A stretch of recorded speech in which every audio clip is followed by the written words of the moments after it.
అయితే ప్రకటన జరిగింది. ఏంటంటే ఎమ్మెల్సీ ఎలక్షన్స్ ఇదే వచ్చే నెల ఫిబ్రవరిలో 27 రోజులు. మేము గత 6 ఏళ్ల సంది నా సొంత పార్టీని బలంగా చేసుకుంటున్నాము. మెంబర్షిప్ డ్రైవ్ అయింది. మా మెంబర్షిప్ డ్రైవ్ అంటే మీ అందరికి తెలుసు, ఏదో పేరు కాదు, వ్యక్తులు ఉంటారు. ప్రపంచంలో అన్నిట్లో పెద్ద పార్టీయే కాకుండా ఈసారి మొట్టమొదలు తెలంగాణలో అన్నిట్లో పెద్ద పార్టీ బీజేపీ పార్టీ అయింది. మేము ఈ ఎలక్షన్స్ ఎప్పుడు పెట్టినా మేము సిద్ధంగా ఉంటాం. చాలా సంతోషము. ఇదే రోజు పెట్టిండు, ఒకటే ఒక పార్టీ సిద్ధంగా ఉంది, బీజేపీ పార్టీ. మా క్యాండిడేట్ ఎవరో కూడా మాకు తెలుసు. అటు టీఆర్ఎస్ పార్టీ అయినా కాంగ్రెస్ పార్టీ అయినా వాళ్ళ క్యాండిడేట్ లేరు. ఇంకోటి వాళ్ళ సొంత కార్యకర్తలు తెలియదు. ఏంటంటే ఈ నాయకుడు కాంగ్రెస్ పార్టీలు ఉందా టీఆర్ఎస్ పార్టీలు ఉందా వాళ్ళకే తెలియదు. ఈయన మా లీడర్ అంటే ఈయన మా లీడర్ అంటే మీరు చూస్తున్న ఎమ్మెల్యే అట్లనే వాళ్ళ క్యాండిడేట్లు ఇప్పటి వరకు లేరు. ఇంకా నెల ఉన్నది, 30 రోజులు ఉన్నది.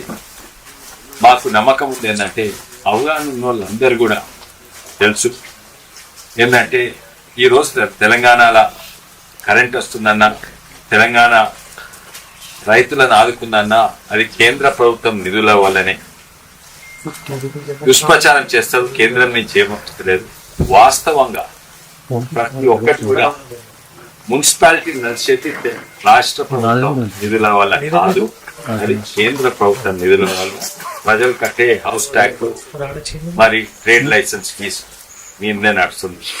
మున్సిపాలిటీసే కాక రైతాంగం చూసినా, ఏ పథకం చూసినా అన్నిట్లో ఎక్కువ నిధులు తెలంగాణకు వచ్చినంత నిధులు ఎక్కడ యావత్ భారతదేశం లేదు.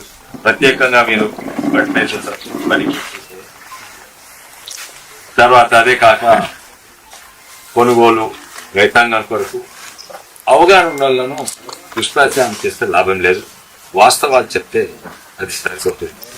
సంతోషం. ఇది వచ్చే ఎన్నికలు గ్రాడ్యుయేట్స్ అందరు చదువుకున్న వాళ్ళు, మాకు 100% గ్యారెంటీ ఉన్నాయి. చదువుకున్న వాళ్ళందరూ కూడా బీజేపీకే ఓటేస్తారు. ఇట్లా స్పైస్ బోర్డు, మన టర్మరిక్ బోర్డు మొన్ననే వచ్చింది. ఇటువంటివి ఎన్నో వస్తుంటాయి.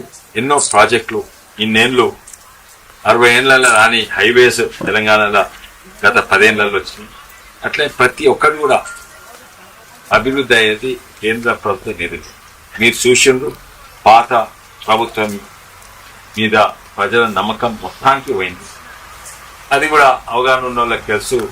7 లక్షల అప్పులు పెట్టిపోయింది. ధనిక రాష్ట్రాన్ని అప్పుల పాలు చేసిపోయిందే కాక ప్రతి డిపార్ట్మెంట్లో అందరూ అనుకున్నారు, కాంగ్రెస్ నాయకులు కూడా అనుకున్నారు 7 లక్షలు అప్పులు. కానీ ఇప్పుడు చూడబోతే ప్రతి డిపార్ట్మెంట్ అది కాక ఎలక్ట్రిసిటీ డిపార్ట్మెంట్ దాదాపు 1 లక్ష కోట్ల నష్టం, సివిల్ సప్లై డిపార్ట్మెంట్ 24,000 కోట్ల నష్టం. అట్లా ప్రతి డిపార్ట్మెంట్లో నష్టాలు ఉన్నాయి. ఇవన్నీ కలిపితే అసలు రాష్ట్రాన్ని ఉన్న నిధులతో నడిపే రాదు. మొన్న సిఏజీ రిపోర్ట్ కూడా అట్లనే వచ్చింది. మనకు అవసరం ఉన్నాయి 24,000 కోట్ల కోట అని పత్రాలు అమలు చేయాలంటే వచ్చే ఆందాన్ని 16,000 కంటే తక్కువ. అప్పులు 6,500, మరి జీతాలు 6,500 కట్టంగా 13,000 ఈ రెండింటికి పోగా మిగిలేటి 200-300 కోట్లు మిగిలి. ఈరోజు ప్రతి ఒక్కరికి అసలు టీఆర్ఎస్ పార్టీ పోయింది.